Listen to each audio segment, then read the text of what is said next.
Investigators are now working to identify that caller.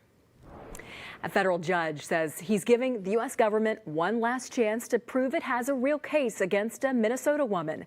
ICE agents arrested her on assault with a deadly weapon charges during the chaos of January 7th. Pilar Pedraza was in court this morning when the judge issued the order. Pilar, did the judge explain why? What did you hear? Well, basically, the judge said he didn't trust the testimony of the agent who wrote up this complaint against Jillian Etherington. And the video the government later provided to support that complaint, the judge said didn't. It was near this scene on January 7th. ICE agents say they encountered Jillian Suzanne Etherington. They say they first saw her driving erratically, swerving in and out of traffic around 3 o'clock in the afternoon. ICE agents say she bumped into one of their vehicles that was participating in a roving patrol, forcing the Border Patrol convoy to split up. Then they say near Roosevelt High School, she tried to drive away from agents, but rammed into the rear of another Border Patrol vehicle, damaging it. That's what Special Agent Richard Berger said anyway in this arrest affidavit, laying out the request for a warrant for Etherington's arrest.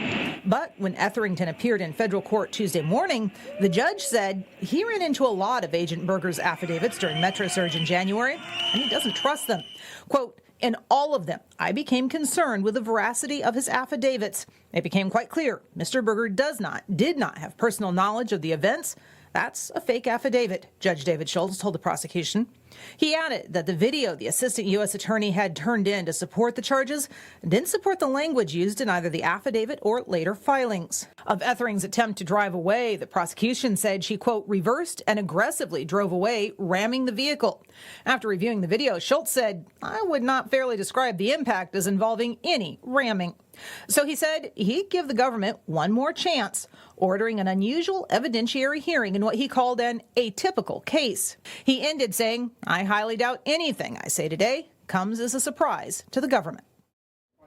Now, the judge gave the prosecution 4 weeks to prepare for that evidentiary hearing and warned he wants to hear directly from Border Patrol agents involved in this incident. He won't accept any form of secondhand testimony. And a note, the prosecution attorney today, she's at least the third on this case since January. She just got here from the U.S. Attorney's Office in North Carolina. Pilar Pedraza, 5 Eyewitness News.